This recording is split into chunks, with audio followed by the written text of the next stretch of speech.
Eu gostaria de convidá-los para que abra a sua Bíblia no Evangelho segundo Marcos, capítulo 1. Leremos os versículos de 1 a 13.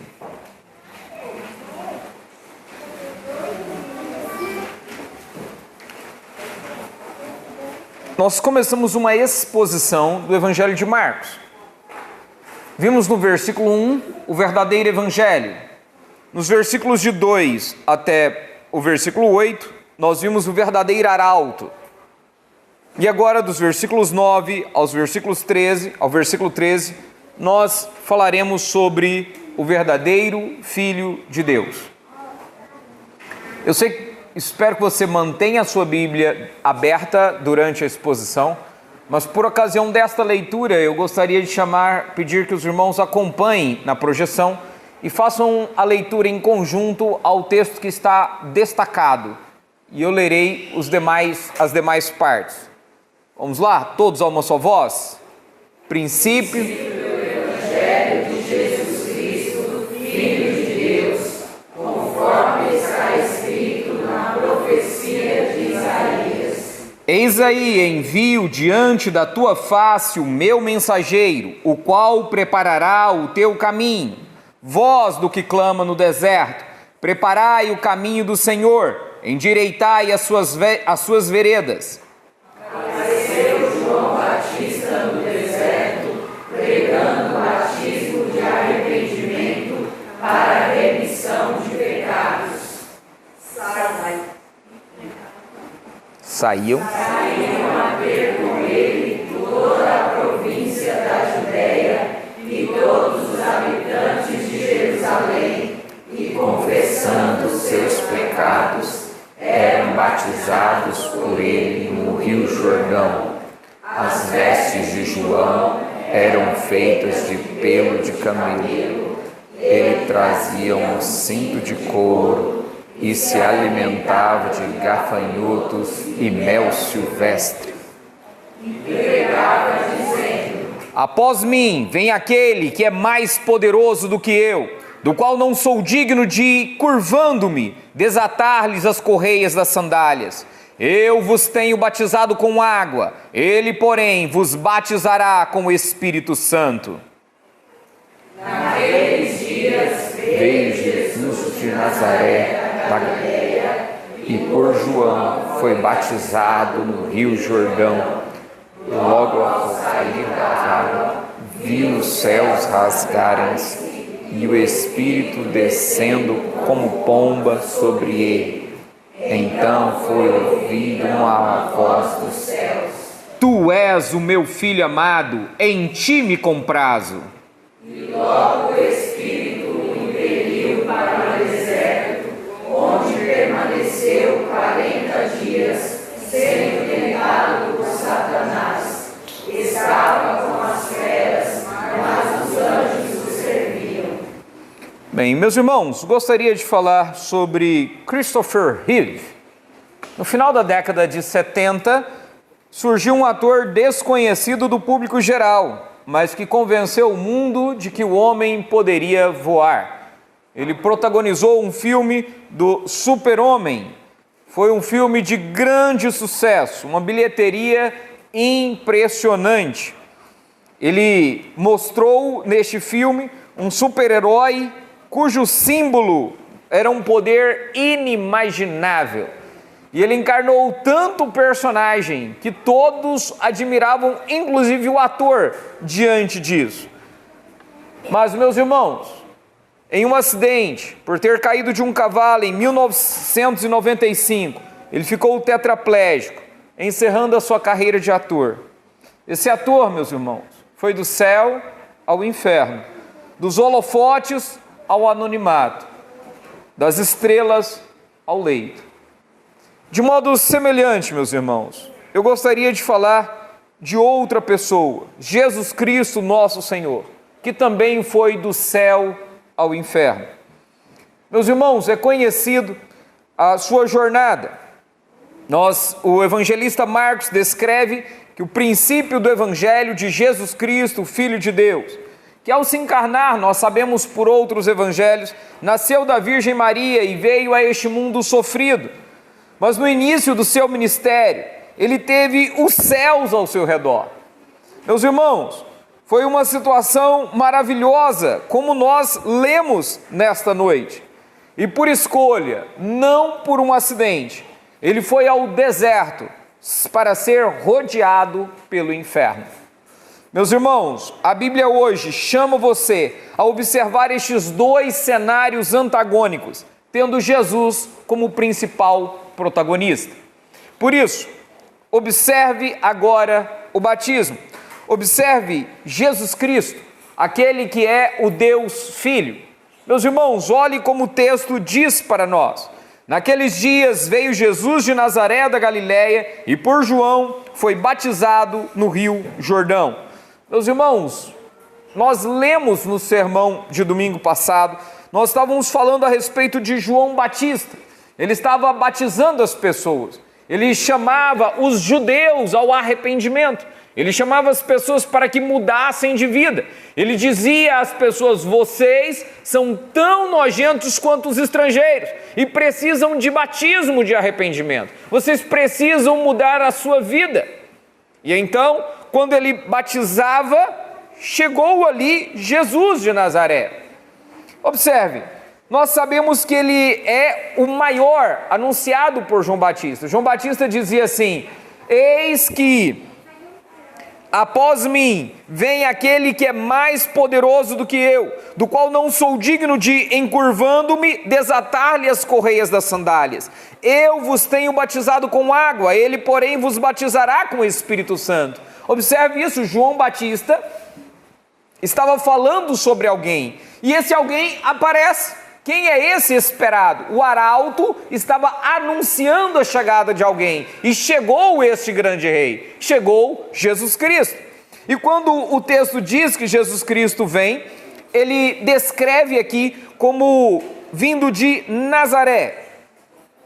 O versículo 1 diz que ele é filho de Deus, mas o versículo 9 diz que ele é de Nazaré, da Galileia.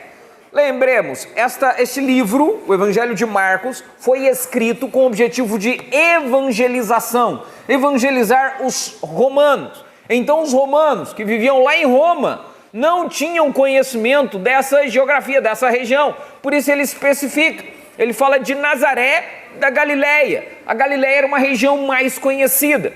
Mas mais ainda, este texto também transmite outras mensagens, tem outros significados, como por exemplo, de Nazaré da Galileia até o local onde João estava, eram cerca de 100 quilômetros. E eu quero que você observe quem está na companhia de Jesus. Leia novamente, versículo 9. Naqueles dias veio Jesus de Nazaré da Galileia. Quem estava com ele? Ninguém. Jesus estava sozinho. Jesus tinha irmãos, Jesus tinha sua mãe, Jesus tinha amigos. Nenhum deles está aqui. Ele está sozinho.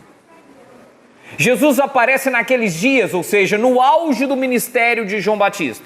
Quando João Batista está rodeado de uma multidão, aparece Jesus Cristo. E nesta ocasião em que ele aparece, sem nenhum amigo, ele deixa o anonimato de trabalho braçal da sua carpintaria para se mostrar ao mundo como Salvador. Ele aparece sozinho. E aqui, meus irmãos, João Batista estava pregando o batismo de arrependimento. Esse, como eu disse, não era o batismo dos judeus. Qual que era o batismo dos judeus? O batismo dos judeus era aquele realizado para trazer pessoas que não eram judeus para serem circuncidados. Então, de novo, os judeus batizavam, a Bíblia não descreve esse batismo, mas nós sabemos que os judeus batizavam pessoas, ou seja, purificavam pessoas que não eram judeus, para que estes fossem circuncidados. É como que eles eram nojentos demais, os estrangeiros, os gentios, e por isso eles precisavam passar pelo batismo antes da circuncisão. João Batista prega agora depois da circuncisão, ele prega para os judeus, aqueles que já estavam aparentemente limpos, e João Batista diz: não, A circuncisão não limpou vocês. Vocês precisam passar pelo batismo, vocês precisam ser lavados, purificados. E esse é o batismo que Jesus Cristo vai ser submetido, o que não faz sentido. Esse batismo era uma humilhação. Lembram que o Evangelho de Marcos foi escrito para que os romanos pudessem conhecer a Jesus? Eu imagino esse romano que viu aqui um grande arauto, e quando chega esse grande arauto, Jesus é batizado. Mas calma aí, ele batizava um batismo de arrependimento. Jesus precisava se arrepender? Imagine que humilhação é esta. É uma situação indecorosa. Jesus não foi batizado por ser pecador. Ele foi batizado por levar sobre si os nossos pecados. Tanto é que observe que é descrito o versículo 5. Ele diz assim: saíam a ter com ele toda a província da Judéia e todos os habitantes de Jerusalém, confessando os seus pecados. Era por ele batizado. Agora Jesus não. Observe como é descrito. E por João foi batizado no Rio Jordão, logo ao sair da água, ou seja, foi algo imediato. Jesus não confessou pecados. Ele não tinha nenhum. Na verdade, tinha. Ele tinha os seus pecados. Mas ele não os confessaria ali, diante da multidão e de João Batista. Ele os confessaria um dia naquela cruz. E ele confessaria ao Pai. Ele diria ao Pai sobre os seus pecados.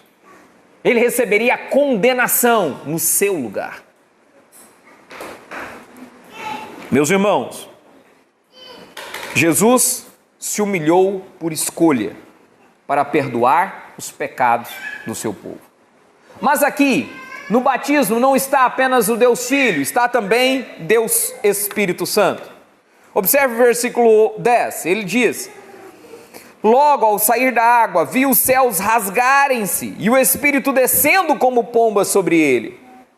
Uma cena tão humilhante como a de Jesus sendo batizado, como sendo alguém estrangeiro, como sendo ele alguém nojento, mas agora a cena muda como algo glorioso, algo gigantesco, uma cena indescritível. Os céus se rasgam. Consegue imaginar essa cena? É até difícil imaginar o céu se rasgando. Mas aqui cumpre-se a profecia de Isaías 64, que nós lemos agora há pouco. Deus, Espírito Santo, veio à terra. Apenas Jesus viu os céus se rasgarem, mas os demais viram o Espírito Santo vindo sobre Jesus. E meus irmãos, o Espírito Santo não veio como um terremoto. O Espírito Santo não veio como um trovão, ele veio como uma pomba, um símbolo de simplicidade, um símbolo de humildade, uma forma universal que aponta para Jesus como o Cordeiro de Deus que tira o pecado do mundo. E ele veio, Jesus, sendo capacitado pelo Espírito Santo. Preste atenção nisso aqui. Jesus é Deus, como o Pai é Deus, e de nada depende. Ele tem a vida em si mesmo. Mas a Bíblia também nos conta que Jesus é humano, completamente humano. E sendo humano, ele precisa da capacitação do Espírito Santo. Ele precisa do Espírito Santo junto dele para o ungir. E aqui, quando o Espírito Santo desce sobre Jesus Cristo, Jesus é ungido. Inclusive, por isso ele tem o nome Cristo. Lembram disso? Ele é chamado de Jesus Cristo, que em hebraico, o que quer dizer Cristo? Messias, que em português quer dizer ungido. Jesus foi ungido aqui para ser profeta, rei e sacerdote. Mas não apenas o Deus Filho estava sendo batizado, não apenas Deus Espírito Santo veio sobre ele. Há um terceiro personagem nessa história. Nós temos aqui Deus Pai. Versículo 11. Então foi ouvida uma voz nos céus: Tu és o meu Filho amado, em ti me comprazo. Nós não temos no texto a descrição de quem estava falando, mas é óbvio que é Deus Pai. Se o verso 1 diz que Jesus é o Filho de Deus, o versículo 11 diz que Então é o Pai é quem o está chamando. Aqui nós sabemos, o Filho de Deus está na terra, mas os céus, que são a habitação de Deus, enviam dois grandes sinais: Deus Espírito Santo e agora Deus Pai, que fala com palavras grandes e maravilhosas: Tu és o meu filho, tu és o meu amado, tu és o meu escolhido, tu és o meu servo, tu és o meu prazer.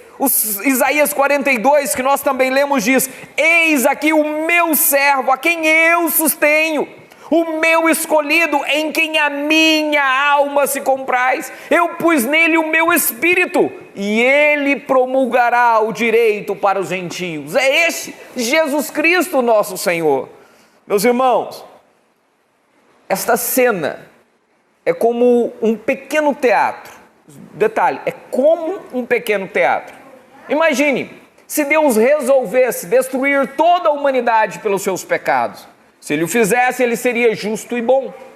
Ninguém poderia acusar Deus de qualquer coisa se ele resolvesse queimar todos os seres humanos eternamente no inferno.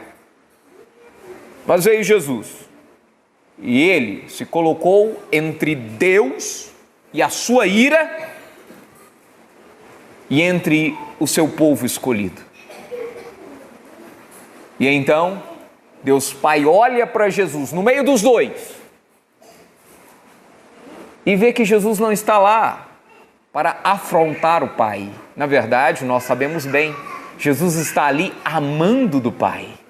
É um Pai de amor, que enviou o seu Filho para que morresse no seu lugar, para receber a ira de Deus sobre ele, para que você receba a vida eterna. Jesus é o amor encarnado do Pai, e por isso o Pai aprova o que o Filho está fazendo. Os dois não estão, às vezes tem uma impressão de que Deus Pai é um Deus mau e Deus Filho é um Deus bonzinho. Não, meus irmãos. Jesus é a evidência do amor de Deus Pai. Foi Deus Pai quem planejou enviar Deus Filho para morrer em seu lugar. Assim, meus irmãos, eu gostaria de fazer algumas observações a respeito. A primeira delas é que Jesus veio a este mundo para ficar em seu lugar e cumprir toda a justiça. Jesus morreu na cruz e recebeu a sentença em seu lugar. Para que você seja salvo, você não precisa fazer nada, a obra já está completa. Meus irmãos, de novo, você não precisa fazer nada para ir para os céus. Nada. Jesus não veio a este mundo para fazer a parte dele e você fazer a sua. Jesus não começou uma obra na cruz para que você completasse. Jesus não deu um passo para você para que você dê outro passo em direção a ele. Não. Jesus fez uma obra completa. Se você crer no que Jesus fez, tão somente crer que Jesus morreu numa cruz e levou sobre si os seus pecados, então você está salvo. Esta é a mensagem do Evangelho. Esta é a notícia da Bíblia. Esta é a mensagem mais importante da sua vida.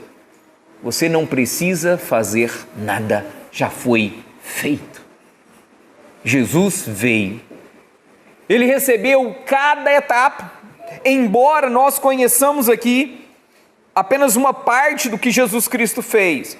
Na cruz, Jesus disse: está consumado, está pago. Ele não deixou nada para você fazer, ele fez tudo. Mas não somente isso, meus irmãos, nós também entendemos que Jesus foi perfeitamente capacitado. O Espírito Santo teve participação em toda a obra de Jesus, desde a encarnação, desde ao vir sobre Maria para que ela concebesse, até a ressurreição de Jesus. O Espírito Santo participou de todos os milagres, de todas as palavras proferidas por Jesus, no seu relacionamento com Deus. O seu poder, o seu sacrifício só foram possíveis porque a pessoa do Espírito Santo esteve com Jesus o tempo todo. Deixa eu te contar uma coisa. Segundo Efésios capítulo 1, é o mesmo poder que que ressuscitou Jesus dentre os mortos, é o mesmo poder que está à sua disposição. Não para que você faça milagres, mas para que o maior milagre seja feito, que é a transformação da sua vida. Escuta isso de novo. Às vezes nós diminuímos isso. Eu quero que você perceba bem, a pessoa do Espírito Santo, que veio sobre Jesus e o guiou perfeitamente, completamente, também está disponível a seu povo, para guiar você para a obediência a Deus. Deixa eu explicar isso aqui, para que não fique dúvidas. Jesus fez uma obra completa, para que o Espírito Santo venha sobre você. Percebe isso? O que você tem que fazer para que o Espírito Santo venha morar no seu coração? O que você precisa fazer para que o Espírito Santo que acompanhou Jesus acompanhe você? Nada! Isso é por fé. Você acredita no que Jesus fez na cruz? Porque o Espírito Santo habita em você. A Bíblia diz que é necessário nascer de novo. E nós nascemos não da vontade da carne, não da vontade do homem, mas da vontade de Deus. Este é o batismo com o Espírito Santo. Ele vem sobre você, graças à obra de Jesus Cristo na cruz. Acredite no que Jesus Cristo fez, e você será chamado filho de Deus, e por isso será a habitação do Espírito Santo. Mas, meus irmãos, eu quero falar do terceiro personagem dessa história, o Deus de amor. Deixa eu perguntar para os irmãos, quem Deus mais ama neste mundo? Quem é o objeto do grande amor de Deus? Muitos pensam que é a sua criação. Outros pensam a igreja, os homens. Não mesmo. Deus ama a si mesmo. Deus ama a si mesmo acima de todas as coisas. Deus não tem um ídolo. Ele não tem alguém além dele para amar. E talvez você possa achar isso estranho, mas acompanhe comigo. Nós temos um Deus que é eterno, imutável. E por ele ser eterno, ele sempre existiu e ele sempre foi o próprio amor. Deus é o próprio amor. Só que o amor não é para si, o amor é para o outro. Então acompanhe comigo. Como é que Deus poderia amar outro se nada existia? Se ele é o próprio amor e o amor é para o outro, a quem ele amava então? É um Deus triuno. É Deus Pai, Deus Filho e Deus Espírito Santo. E Deus Pai ama a Deus Filho e Deus Espírito Santo. Nós entendemos que Deus Filho ama Deus Pai e Deus Espírito Santo, assim como Deus Espírito Santo ama Deus Pai e Deus Filho. Há um amor perfeito entre eles. Se o amor de Deus tivesse como base o amor por você, o amor por pessoas pecadoras e falhas como nós, ele teria mudado o seu amor imediatamente. Mas é porque Deus ama ao Filho, que ele ama você e que esse amor é eterno, é perfeito, é imutável. Aqui, meus irmãos, nós enxergamos justamente Deus que não muda, ama Deus Filho. Ele diz: tu és o meu Filho amado. É baseado no amor de Deus Pai para Deus Filho que Deus ama você. Mas eu preciso falar ainda sobre agradar a Deus. O que você tem que fazer então? Presta atenção, olha só. O que você tem que fazer para ir para o céu? Nada. O que você tem que fazer para ser habitado pelo Espírito Santo? Nada. Você precisa crer. Você precisa confiar que Jesus morreu na cruz e perdoou os seus pecados. Acredita nisso? Você acredita que foram os seus pecados pessoais? Estou falando dos outros, não. Isso é para você. Você acredita que os seus pecados foram lançados sobre aquela cruz de Cristo? Você acredita que ele recebeu o inferno no seu lugar e que você merecia ir para o inferno? E que Jesus recebeu o inferno no seu lugar? Então agora você é chamado de filho de Deus. E o que você tem que fazer é responder a esse amor. Presta atenção. Você já tem a vida eterna. O que é a vida eterna? É uma resposta ao amor dele. Você não tem que fazer nada para merecer o amor, mas uma vez que você recebeu este amor, responda a ele. Uma vez que você é a habitação do Espírito Santo, não entristeça o Espírito Santo. Obedeça a sua palavra. Agrade a Deus. Deixa eu contar uma coisa aqui para vocês. Você consegue agradar as pessoas? Você consegue agradar todo mundo? Você consegue agradar uma só pessoa o tempo todo? Será que é possível agradar a Deus? O padrão de Deus é mais alto do que qualquer pessoa que você conheça. A exigência de Deus é muito maior. Mas você é capaz de agradar a Deus através de Jesus Cristo, o Filho de Deus. Graças a Jesus, Deus olha para você e diz assim: tu és o meu filho amado e em você eu tenho prazer. Você é. Se você é o Filho de Deus, graças à obra de Cristo, Ele tem prazer em você. Então pare de tentar agradar aos outros e comece a agradar a Deus. Sem fé é impossível agradar a Deus, mas se você confia no Filho de Deus, então Ele se agrada de você. Meus irmãos, quero dizer ainda que você não está sozinho. Numa cidade imensa como essa grande São Paulo, essa metrópole, no meio da multidão nós nos sentimos sozinhos. A solidão é o pior companheiro que se pode ter. E lamentavelmente a solidão está sempre presente. É possível que você se sinta só. Mas eu quero que você perceba que você vai se sentir só, mas isso não corresponde à verdade. Na verdade, esse sentimento está errado. Jesus ficou sozinho para que você tenha sempre a companhia de Deus. Naquela cruz ele gritou: Deus meu, por que me desamparaste?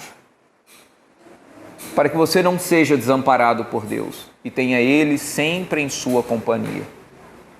Saiba que Deus não está com todas as pessoas. Ele está junto dos seus filhos.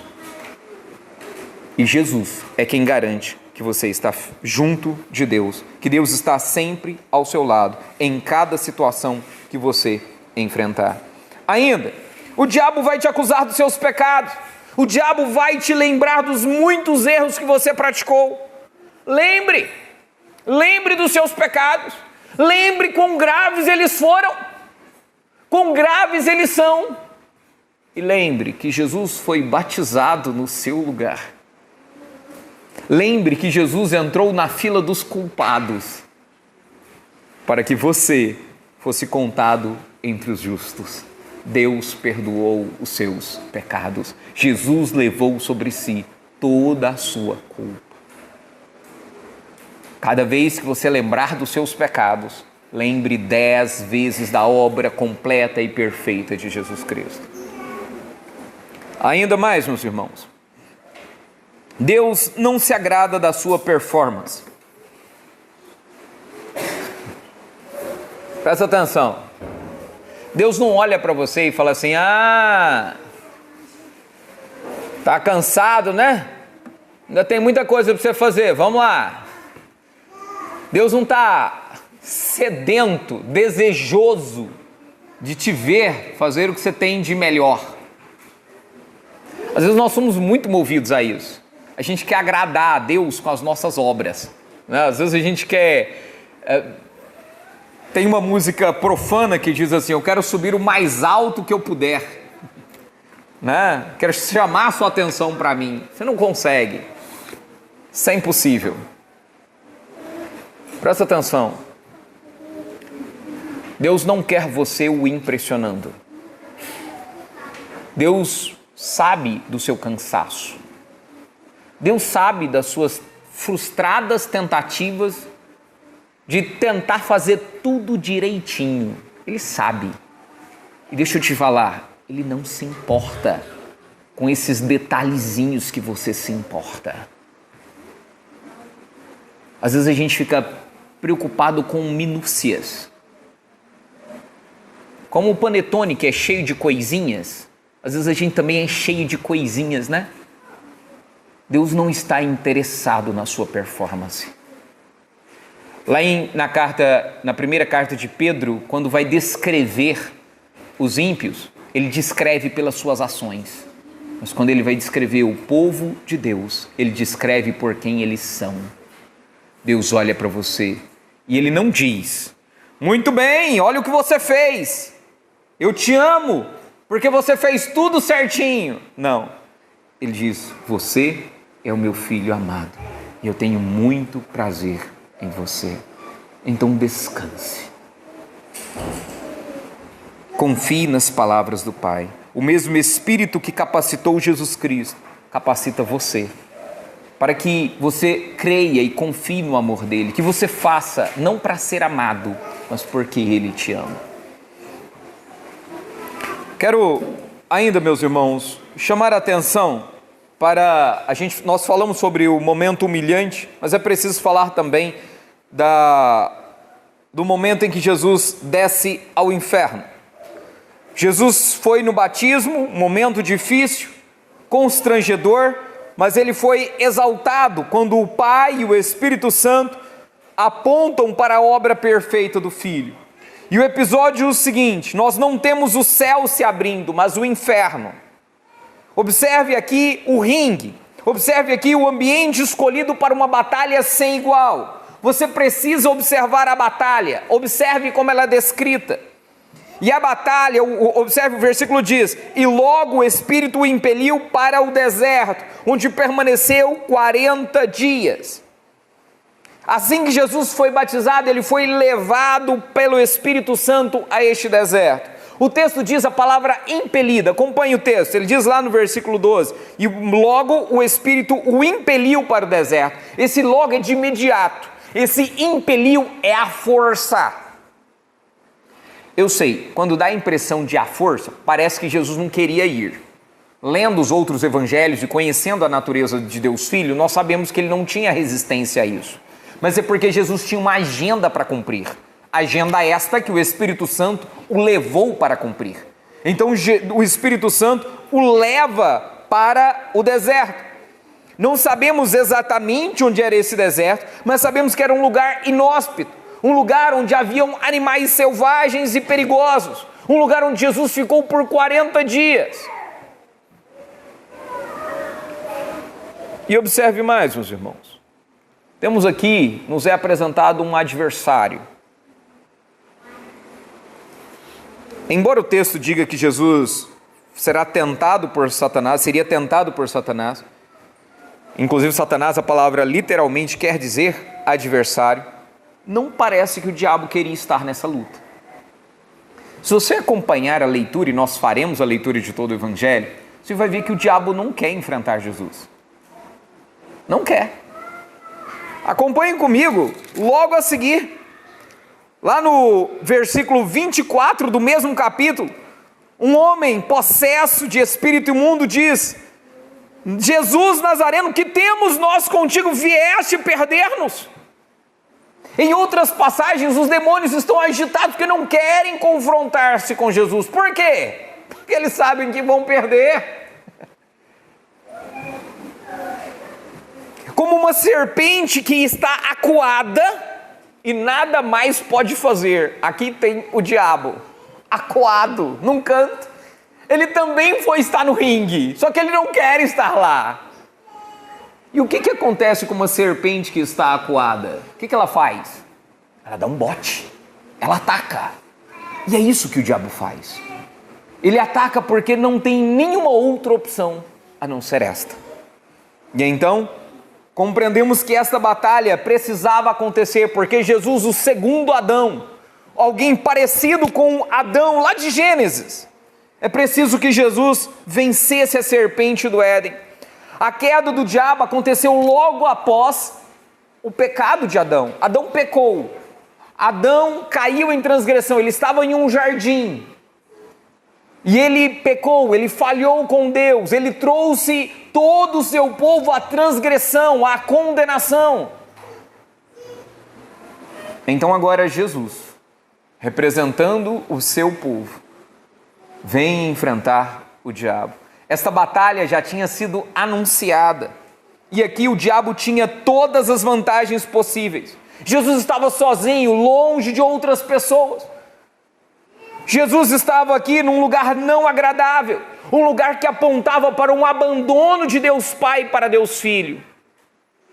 O medo, a fome, o cansaço eram pontos que certamente o diabo usou para atacar. E embora o resultado esteja implícito, ele não foi declarado, mas nós sabemos que Jesus Cristo venceu essas tentações. Aquele que foi aprovado pelo Pai, capacitado pelo Espírito, venceu a batalha contra o diabo. E por isso os anjos o serviram. A ideia é que esses anjos teriam levado comida para Jesus, assim como levaram na ocasião para Elias, no Antigo Testamento. Observe, depois que ele passa pela provação, agora ele é sustentado por anjos. O texto não fala do jejum de Jesus, mas este mostrou que estar no deserto com Deus era melhor do que estar em qualquer outro lugar sem Ele. Esta foi a vitória de Jesus. Ele foi guiado pelo Espírito Santo e por isso ele obedeceu ao Pai. Ele tinha consigo a palavra de Deus contra todas as mentiras de Satanás e por isso ele venceu as tentações. Eu pergunto, qual é o ambiente em que você está sendo tentado? Qual é o ambiente em que você mais é tentado? Eu sei, no texto diz que Jesus foi levado para o deserto para ser tentado. Mas tem gente que, ao invés de guiado pelo Espírito Santo, vai por vontade própria para lugar de tentação. Faz isso não. Faça igual a José, fuja! Fuja da tentação.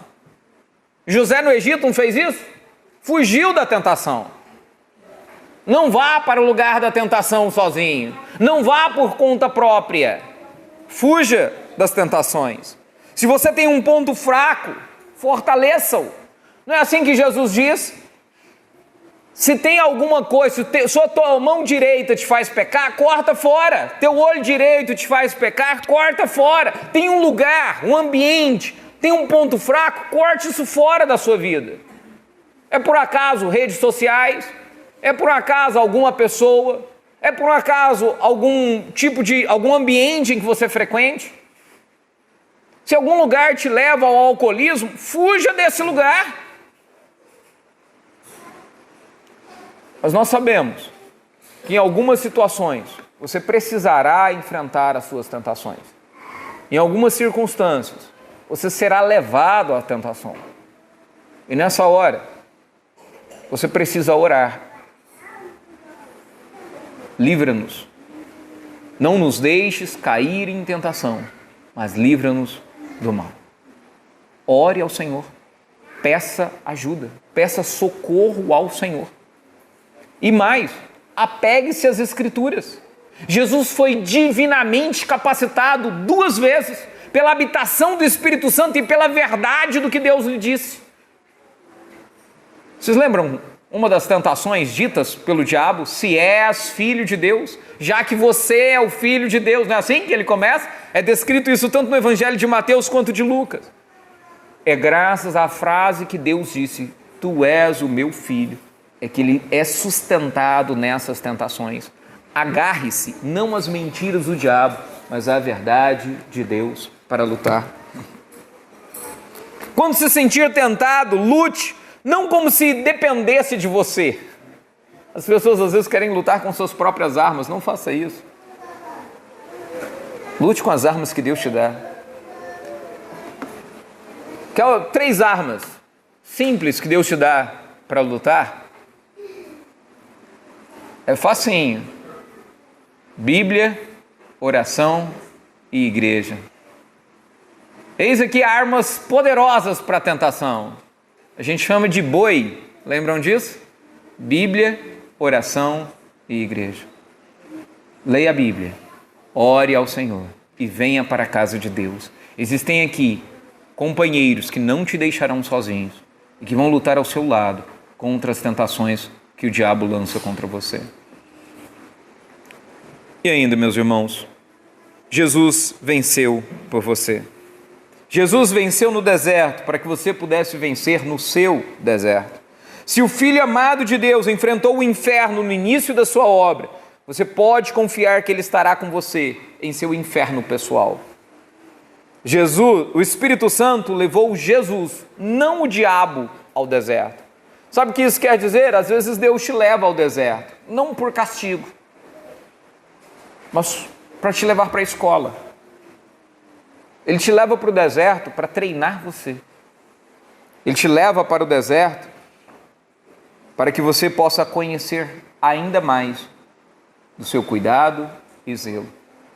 Se você estiver num deserto neste momento, se você está num momento difícil da sua vida, saiba, Jesus Cristo, nosso Senhor, pode te socorrer. Ele pode te ajudar. Confie nele. Clame por Ele. Chame por Jesus Cristo, nosso Senhor. Façamos isso agora. Feche seus olhos, curva sua cabeça. Oremos ao Senhor nosso Deus.